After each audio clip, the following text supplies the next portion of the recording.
Assalamualaikum warahmatullahi wabarakatuh.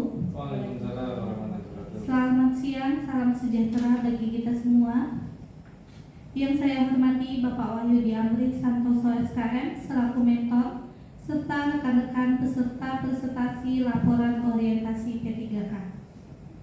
Pertama-tama marilah kita panjatkan puji syukur kehadirat Allah Subhanahu wa taala karena telah memberikan rahmat sehingga kita dapat berkumpul di tempat ini untuk melakukan presentasi laporan orientasi pengenalan nilai dan etika pada instansi pemerintah Kota Surakarta.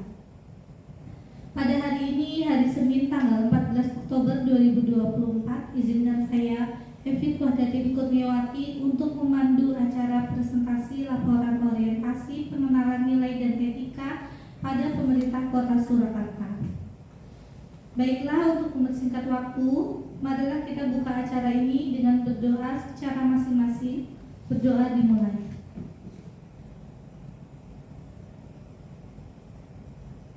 Berdoa selesai. Baiklah, untuk presentasi yang pertama akan disampaikan oleh Saudari Fantri Yarnawati, AMDAK, dengan judul Digitalisasi Pelaporan Reaksi Transfusi. Kepada Saudari Fantri Yarnawati, AMDAK, kami persilakan.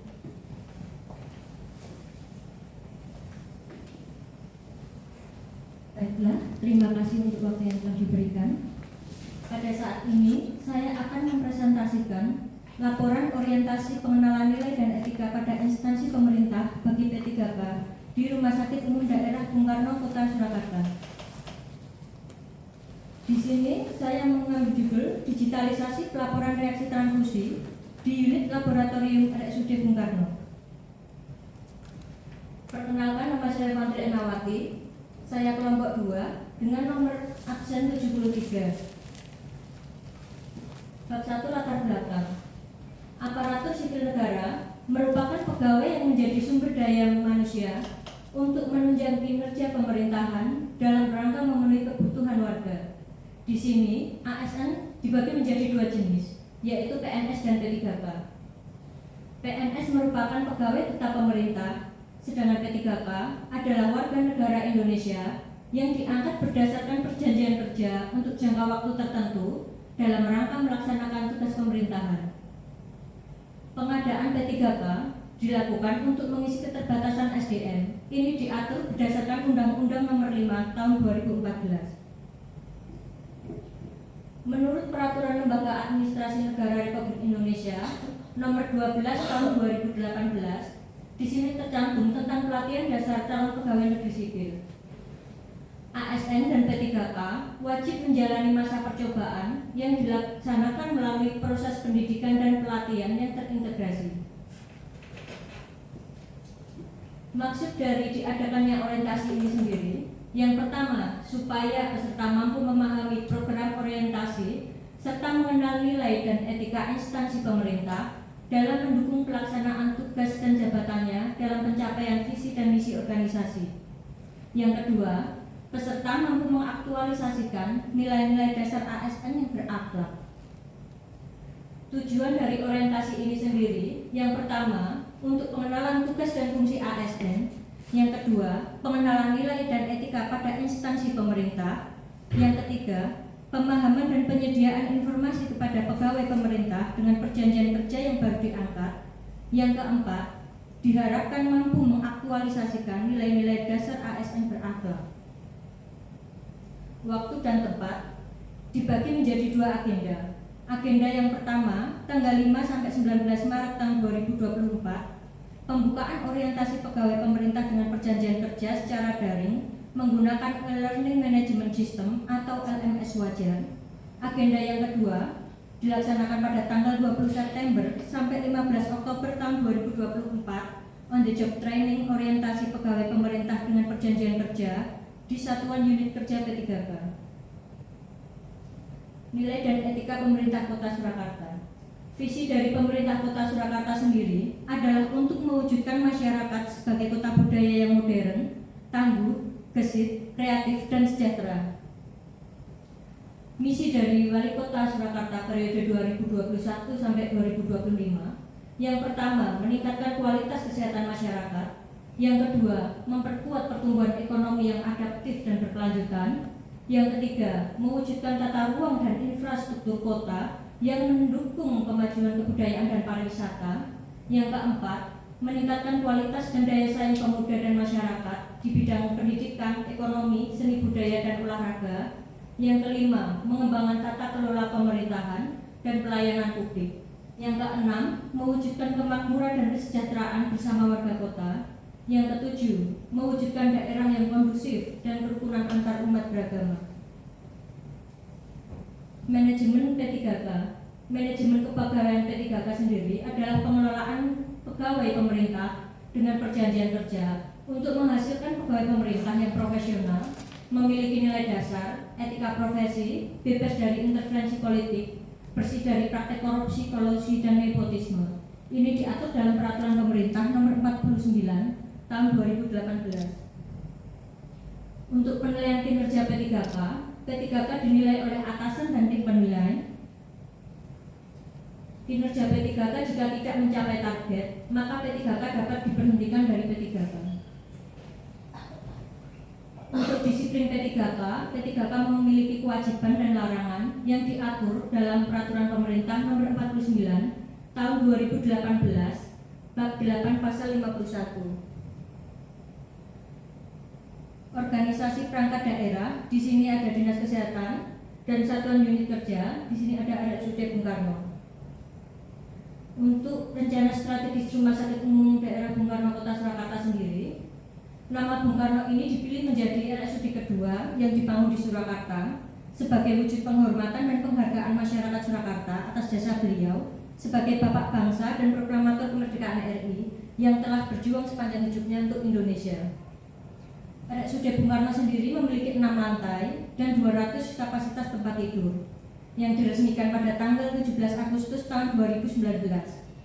Di sini RSUD Bung Karno memiliki tata nilai merdeka, yaitu mutu, efisien, responsif, disiplin, empati, kompeten, dan adil. Visi dari RSUD Bung Karno sendiri menjadi rumah sakit dengan pelayanan paripurna berdasarkan semangat Bung Karno guna mewujudkan masyarakat yang waras tahun 2024. Misi dari RSUD Bung Karno yang pertama meningkatkan kebijakan pelayanan paripurna yang bertumpu pada peningkatan mutu dan keselamatan pasien. Yang kedua, meningkatkan kualitas sumber daya manusia yang wasis, disiplin, lurus dalam pengabdian, dan ikhlas dalam pelayanan. Yang ketiga, meningkatkan kualitas sarana dan prasarana. Yang keempat, menyelenggarakan tata kelola organisasi yang terintegrasi, efektif, efisien, yang berasas gotong royong dan kejujuran. Yang kelima, meningkatkan kesejahteraan karyawan. Di sini terdapat susunan organisasi, tugas dan fungsi serta tata kerja atau SOTK RSUD Bung Karno, di mana direktur membawai kepala bidang penunjang, di mana kepala bidang penunjang ini membawai 2 kepala bidang penunjang medis dan kepala seksi penunjang non medis. Untuk kepala seksi penunjang medis sendiri dibagi menjadi 3, yaitu ada instalasi fisik, instalasi fisioterapi, dan instalasi laboratorium. Di sini saya berada di instalasi laboratorium. Tugas pokok dan fungsi peranata laboratorium kesehatan di RSUD Bung Karno. Yang pertama, tersusunnya rencana kegiatan. Yang kedua, pemeriksaan dengan alat penghitung darah otomatis. Yang ketiga, persiapan pasien. Yang keempat, pengambilan spesimen sampel sesuai dengan kebutuhan pemeriksaan. Yang kelima, penanganan dan pengolahan spesimen atau sampel dilakukan secara khusus. Yang keenam, spesimen atau sampel telah diterima untuk dilakukan pemeriksaan. Yang ketujuh, tersedianya peralatan untuk pemeriksaan secara sederhana. Yang kedelapan, pemeriksaan sampel secara mikroskopis. Yang ke-9, pemeriksaan spesimen atau sampel metode cepat. Yang ke-10, spesimen atau sampel yang akan diperiksa telah dipersiapkan dengan cara sederhana. Yang ke-11, pewarnaan sediaan sampel. Yang ke-12, hasil pemeriksaan laboratorium terdokumentasi dengan baik. Yang ke-13, pemeriksaan secara aglutinasi kuantitatif dan pemeriksaan dengan fotometri secara manual atau otomatis. Rencana hasil kerja P3K. Di sini saya mengambil 5 isu untuk diangkat. Isu yang pertama, belum optimalnya penanganan, penyimpanan dan pembuangan limbah di unit laboratorium RSUD Bung Karno. Yang kedua, kesadaran petugas laboratorium dalam penggunaan alat pelindung diri atau APD seperti jas laboratorium, masker, dan sarung tangan dengan benar. Yang ketiga, pelaporan reaksi transfusi yang masih manual. Yang keempat, registrasi pasien rawat inap dan rawat jalan yang masih manual. Yang kelima, belum optimalnya pemeriksaan skin smear lepra di laboratorium RSUD Bung Karno. Penetapan kualitas isu sendiri ini berdasarkan USG, yaitu urgency, seriousness, dan growth. Urgency adalah seberapa mendesak isu tersebut untuk dibahas, dianalisis, dan ditindaklanjuti dengan dikaitkan dengan waktu yang tersedia. Seriousness adalah seberapa serius isu itu perlu dibahas, serta dikaitkan dengan akibat yang timbul apabila terjadi penundaan pemecahan masalah atau timbulnya akibat lain apabila masalah penyebab isu tidak dipecahkan. Growth adalah seberapa kemungkinan isu tersebut menjadi lebih buruk apabila masalah penyebab tidak segera dicarikan solusinya. Di sini terdapat tabel penetapan isu USG. Pelaporan reaksi transfusi yang masih manual ini mendapat peringkat pertama dan menjadi isu yang saya angkat. Untuk gagasan yang diangkat, saya menggunakan judul digitalisasi pelaporan reaksi transfusi di RSUD Bung Karno Kota Surakarta. Tahap rencana kerja yang pertama, bertemu dengan mentor untuk diskusi isu-isu yang muncul. Ini menghasilkan bahwa pandangan tentang sistematika laporan orientasi dan beberapa isu yang muncul. Yang kedua, pertemuan dengan rekan kerja laboratorium untuk berdiskusi tentang isu yang muncul, yang menghasilkan terbentuknya sistematika laporan orientasi dan isu yang muncul di laboratorium. Yang ketiga, berdiskusi dengan mentor untuk mendiskusikan judul isu. Di sini menghasilkan judul laporan orientasi, digitalisasi pelaporan reaksi transfusi. Yang keempat, pembuatan spreadsheet sebagai aktualisasi dari judul yang diambil. Di sini menghasilkan spreadsheet yang terkoneksi dengan email laboratorium RSPK. Yang kelima, diskusi dengan mentor tentang sistematika dan isi spreadsheet. Di sini spreadsheet bisa digunakan untuk penginputan data pasien. Untuk rencana kerja menengah sendiri, di sini terdapat dua kegiatan. Kegiatan yang pertama yaitu sosialisasi spreadsheet pelaporan reaksi transfusi di rekan-rekan laboratorium dan keperawatan HD, IGD, dan Bangsal. Di sini diharapkan akan menghasilkan untuk rekan-rekan laboratorium dan keperawatan dapat mengerti tentang pengisian spreadsheet reaksi transfusi dan dapat memberikan masukan jika terdapat kendala saat melakukan input data. Untuk kegiatan yang kedua, digitalisasi pelaporan reaksi transfusi. Di sini diharapkan dapat langsung melaporkan reaksi transfusi dengan spreadsheet.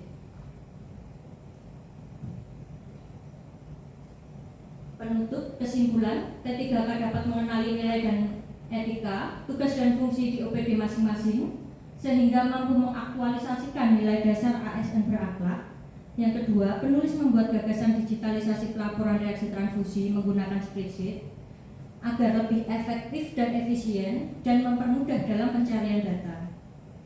Saran, diharapkan adanya dukungan penuh, saling bersinergi, dan kontribusi dari seluruh pihak manajemen RSUD Bung Karno dan unit yang terkait dalam pelaporan digitalisasi reaksi transfusi untuk mencapai tujuan, visi, dan misi Rumah Sakit Umum Daerah Bung Karno Kota Surakarta. Di sini dapat kita lihat gambar sebelum menggunakan ide. Untuk form reaksi transfusi sendiri masih menulis manual, dan gambaran setelah menggunakan ide gagasan, kita akan menggunakan spreadsheet. Terima kasih, demikian presentasi dari saya.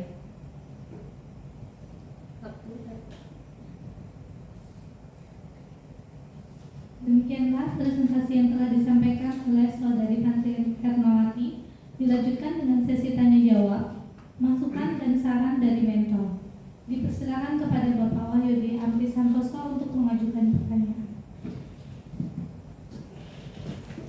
Ya, terima kasih kepada Fantri yang telah menyampaikan ide gagasan terkait dengan pelaporan reaksi transfusi di laboratorium RSUD Bung Karno, dan kita mengetahui bahwa selama ini reaksi transfusi itu kan sudah ada formnya ya, sudah ada alat bantunya. Nah, alasan saudara mengambil ini, maunya mengambil isu ini menjadi suatu inovasi, alasan saudara apa? Karena pada dasarnya kan sudah ada formnya ya. Nah, kenapa kok dibikin menjadi suatu inovasi yang menurut Anda itu sesuatu yang sangat luar biasa ya. Terus kemudian yang kedua, manfaatnya untuk Rumah Sakit Bung Karno itu secara langsung apa? Maunya dengan adanya spreadsheet ataupun dengan adanya inovasi yang Anda gagas ini, itu manfaat secara langsung untuk RSUD Bung Karno apa? Oke, monggo. Baiklah, terima kasih. Untuk alasan kenapa saya memilih judul digitalisasi pelaporan reaksi transfusi di sini, karena selama ini pelaporan reaksi transfusi itu masih menggunakan form manual, dan seringkali dengan form manual ini sering terjadi keterlambatan pelaporan reaksi transfusi yang seharusnya dilaporkan 1 kali 24 jam, terkadang sampai bisa 2 hari, 3 hari, atau bahkan pasien pulang, laporan reaksi transfusi itu belum sampai ke laboratorium. Untuk itu, saya mengambil gagasan digitalisasi reaksi transfusi menggunakan spreadsheet. Di sini diharapkan supaya dapat mempermudah petugas untuk melaporkan reaksi transfusi, juga lebih cepat supaya kita dapat memantau data siapa saja yang belum dilaporkan reaksi transfusinya. Dan untuk manfaatnya sendiri bagi rumah sakit, yang pertama pastinya ramah lingkungan karena kita akan mengurangi penggunaan kertas. Yang kedua, dapat menghemat biaya operasional karena di sini kita tidak perlu melakukan pembelian kertas dan pencetakan. Yang ketiga, dapat mempermudah pencarian data pasien. Yang keempat itu bisa lebih menghemat tempat karena kita menyimpan dalam bentuk softfile, bukan berkas-berkas. Sekian, terima kasih.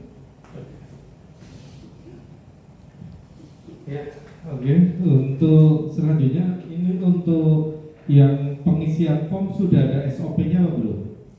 Yang form yang lama Pengisian form sudah ada. sudah ada SOP-nya. Kalau yang ini belum ya? Kalau yang digitalisasi? Kalau yang spreadsheet itu belum, karena Belum kita ada. pengisian form manual. Oh iya. Oke, untuk saran saya, karena ini memang ini antara form yang lama dengan form yang Anda gagas ini tentunya berbeda. Ya, seandainya ini nanti disosialisasikan di unit kerja Anda menjadi suatu langkah kerja yang akan dikerjakan oleh seluruh analis, seluruh petugas laboratorium, saran saya untuk dibikinkan SOP-nya ya. Jadi untuk ke depan, karena ini memang suatu langkah kerja, di mana analis bisa mengerjakan semuanya ya, bisa mengerjakan semuanya. Nah, otomatis membutuhkan suatu SOP biar ada kesamaan di dalam pengisian form tersebut ya. Jadi tolong nanti ke depan bisa dibikinkan SOP, namun demikian sebelumnya harus disosialisasikan ke teman-teman Anda terlebih dahulu. Bagus, terima kasih. Saya kira untuk presentasi kali ini cukup. Terima kasih. Monggo untuk moderator bisa menutup seminar ini. Terima kasih. Alhamdulillah, acara presentasi laporan orientasi pengenalan nilai dan etika pada instansi pemerintah bagi PT Gelka Dinas Kesehatan Kota Surakarta sudah terlaksana dengan baik dan lancar. Kiranya apa yang disampaikan pada presentasi laporan tersebut dapat bermanfaat bagi kita semua. Saya Evi Dwadatin Kurniawati selaku moderator mengucapkan terima kasih dan wassalamualaikum warahmatullahi wabarakatuh. Waalaikumsalam warahmatullahi wabarakatuh. Oke, selamat. Ya, oke. kasih.